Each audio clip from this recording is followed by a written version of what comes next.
குட்டிமா தமிழ் டிவி நேயர்களுக்கு வணக்கம். நான் தான் உங்க மணிகண்டன்.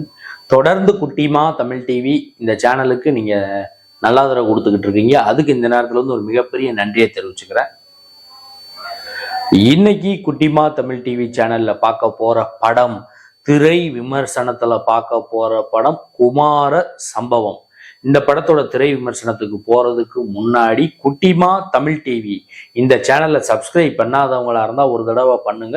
பண்ணவங்க பெல் பட்டனை சேர்த்து அழுத்துங்க. அப்படி நீங்க சப்ஸ்கிரைப் பண்ணிட்டு பெல் பட்டன் அழுத்தினாதான் நாங்க வீடியோ அப்லோட் பண்ண உடனே உங்களுக்கு நோட்டிபிகேஷன்ல வரும். நீங்களே அந்த வீடியோ பார்த்து என்ஜாய் பண்ணலாம். உங்களுடைய நண்பர்கள் உறவினர்கள்கிட்டையும் குட்டிமா தமிழ் டிவி சேனலை பத்தி சொல்லி சப்ஸ்கிரைப் பண்ண வைங்க, லைக் பண்ண வைங்க, கமெண்ட் பண்ண வைங்க. வீடியோ பிடிச்சிருந்தா ஷேர் பண்ண சொல்லி சொல்லுங்க.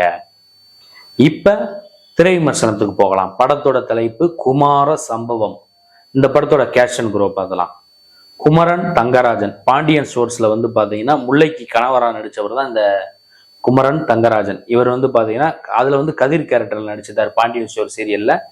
இதுல வந்து பாத்தீங்கன்னா கதாநாயகனா அறிமுகமாகிறாரு. இதுக்கு முன்னாடி வதந்தின்னு ஒரு வெப் சீரிஸ்ல வந்து இவர் நடிச்சிருந்தார், ஒரு கேரக்டர் ரோல் பண்ணியிருந்தாரு வதந்தி வெப் சீரிஸ்ல.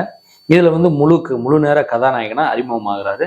அப்புறம் புதுமுக கதாநாயகி பாயல், அப்புறம் வந்து கோபால், அந்த பரியரும் பெருமாள், நிறைய படங்கள் எல்லாம் கேரக்டர் ஆர்டிஸ்டா பண்ணியிருப்பாரு. அவர் இந்த படத்தில் நடிச்சிருக்காரு. மற்றும் சில முன்னணி நட்சத்திரங்கள், குமரவேல் உட்பட சில முன்னணி நட்சத்திரங்கள் வந்து இந்த படத்துல வந்து நடிச்சிருக்காங்க. இந்த படத்தோட இயக்குனர் வந்து இதுக்கு முன்னாடி ஒரு படம் எடுத்திருக்காரு, லக்கி மேன் சொல்லிட்டு யோகி பாபு வச்சு ஒரு படம் எடுத்தாரு. அவருடைய இரண்டாவது படம், பாலாஜி வேணுகோபாலுடைய இரண்டாவது படம். இந்த படம் ப்ரொடியூசர் யாருன்னு கேட்டீங்கன்னா இதுக்கு முன்னாடி ஒரு படம் எடுத்திருக்காரு, யாத்திசை, அதாவது ஹிஸ்டாரிக்கல் படம் ஒன்று எடுத்திருந்தாங்க.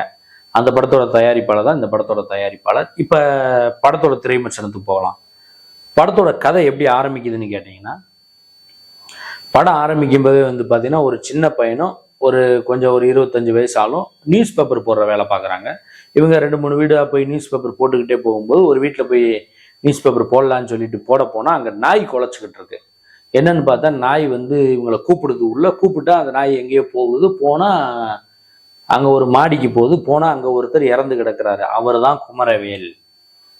அவர் வந்து இறந்து கிடக்குறாரு. அவருடைய கேரக்டர் நேம் வந்து பாத்தீங்கன்னா வரதன். இவர் வந்து எப்படின்னா ஒரு போராட்ட குணம் உள்ளவர். நம்ம டிராபிக் ராமசாமி மாதிரி யாராவது அநியாயம் பண்ணா தட்டி கேட்பாரு, உடனே கோர்ட்ல போய் கேஸ் போடுவாரு, அநியாயத்துக்காக குரல் கொடுக்கக்கூடியவர். இவர் இறந்து கிடக்குறாரு.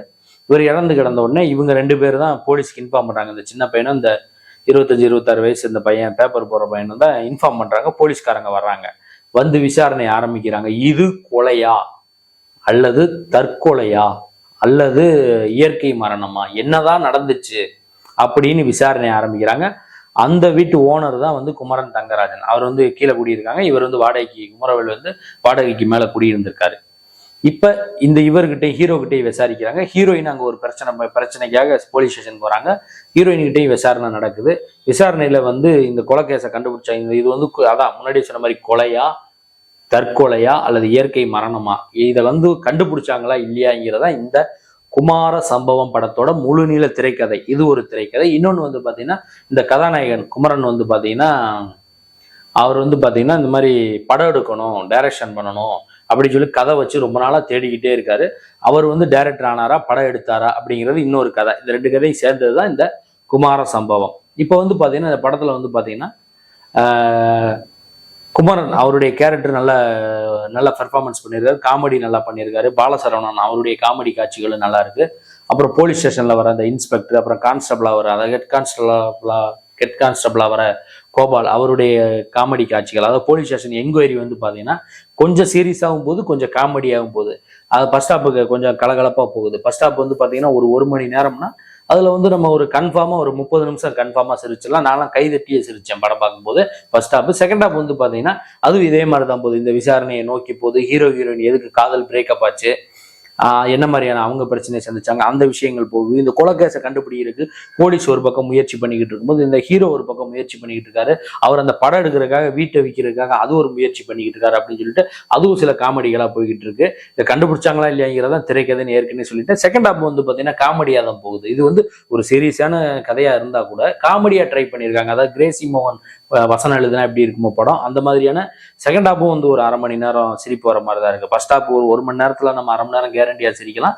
செகண்ட் ஹாப் ஒரு 1 ஹவர்ல 1/2 மணி நேரம் சிரிக்கலாம். நான் செகண்ட் ஹாப்லயுமே கைதட்டி சில காமெடி காட்சிகள் சிரிச்சேன். போலீஸ் ஸ்டேஷன் காட்சிகளுக்கும் பாலசரவணன் வரக்கூடிய சில காட்சிகளுக்கும் சிரிச்சேன். பாடல்கள் வந்து ஓகே, பாடல்கள் வந்து பாத்தீங்கன்னா ரொம்ப சூப்பர் அப்படின்லாம் நம்ம சொல்ல முடியல. பாடல்கள் ஓகேவா இருக்கு, பின்னணி இசையும் ஓகேவா இருக்கு. ஒரு சில இடங்கள்ல பின்னணி இசை வந்து பாத்தீங்கன்னா ஏதோ நம்ம ஊர்ல நாடகம் போடுவாங்க பாருங்க, அந்த நாடகத்துக்கு வாசிக்கிற மாதிரி ராஜாமணி அவர்கள் வந்து வாய்ச்சிருக்காங்க. அது வந்து ஏதோ ஒரு அது கொஞ்சம் டிஸ்டர்பன்ஸா இருக்கு. மற்றபடி ஒரு சில இடங்கள்ல பின்னணி இசை நல்லா வாய்ச்சிருக்காரு. பாடல்களும் ஓகேவா இருக்கு. படம் வந்து பாத்தீங்கன்னா எப்படி இருக்குன்னு கேட்டீங்கன்னா, ஒரு சின்ன குறை என்னன்னு கேட்டீங்கன்னா, இது வந்து படம் பார்க்கும்போது வந்து பாத்தீங்கன்னா மேக்கிங்ல வந்து இன்னும் கொஞ்சம் இவங்க ஏதாவது கொஞ்சம் ரிச்சா பண்ணியிருக்கலாமா. ஏன்னா கொஞ்சம் மேக்கிங் வந்து பூவரா இருக்க மாதிரி தான் இருக்கு. எல்லாமே ஒரு காம்பாக்ட் பட்ஜெட்டுக்குள்ள வீட்டுக்குள்ளேயே கொஞ்சம் சில காட்சிகள் எடுத்திருக்கிறாங்க. அதை கொஞ்சம் செலவு பண்ணி இன்னும் கொஞ்சம் பிரம்மாண்டமா பண்ணி இருந்திருக்கலாம். அது என்ன காரணம் என்னன்னு தெரியல. ஆனா வந்து பாத்தீங்கன்னா, நான் முன்னாடியே சொன்ன மாதிரி ஃபர்ஸ்ட் ஹாப்ல நம்ம 1/2 மணி நேரம் கேரண்டியா சிரிக்கலாம், செகண்ட் ஹாப்ல ஒரு 1/2 மணி நேரம் கேரண்டியா சிரிக்கலாம். இந்த குமார சம்பவம் திரைப்படம் எப்படி இருக்குன்னு கேட்டீங்கன்னா, சம்பவம் பெருசா இல்லைன்னா கூட மீடியமா இருக்கு. நம்ம கொடுக்குற ஒரு 150 ரூபா 183 ரூபாய்க்கு வந்து பாத்தீங்கன்னா ஒருத்தான திரைப்படம் தான்.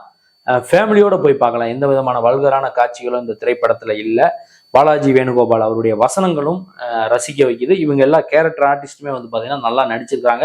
அதாவது இந்த வாரம் வெள்ளிக்கிழமை அல்லது சனிக்கிழமை ஞாயிற்றுக்கிழமை ஒரு மால் திரையரங்குலையோ இல்லை சிங்கிள் ஏசி தியேட்டர்லயோ போய் படம் பார்க்கணும்னா, காமெடி திரைப்படம் பார்க்கணும்னா இந்த படத்தை தாராளமா நீங்க போய் பார்க்கலாம். படம் வந்து ஓகே, ஒரு தடவை பார்க்கலாம். நான் பண்ண இந்த ரிவ்யூ குமார சம்பவம் படத்தோட திரை விமர்சனம். இந்த வீடியோ உங்களுக்கு பிடிச்சிருந்தா லைக் பண்ணுங்க, கமெண்ட் பண்ணுங்க, ஷேர் பண்ணுங்க. மறக்காம மறுபடியும் சொல்லிக்கிறேன், குட்டிமா தமிழ் டிவி இந்த சேனலை சப்ஸ்கிரைப் பண்ணாதவங்களா இருந்தால் ஒரு தடவை பண்ணுங்க. பண்ணவங்க பெல் பட்டனை சேர்த்து அழுத்துங்க. அடுத்த வீடியோவில் இதே மாதிரி ஒரு திரை விமர்சனம் அல்லது சினிமா விமர்சனத்தோட பார்க்குறேன், அல்லது ப்ரெஸ் மீட்டு, ஆடியோ லான்ச்சு அல்லது சினிமா செய்தியோட மீண்டும் நான் உங்களை வந்து சந்திக்கிறேன். குட்டிமா தமிழ் டிவி சேனலை பார்த்து ரசிச்சுக்கிட்டு இருக்க நேயர்களுக்கும் ரசிகர்களுக்கும் பொதுமக்களுக்கும் நெஞ்சார்ந்த நன்றிகள்.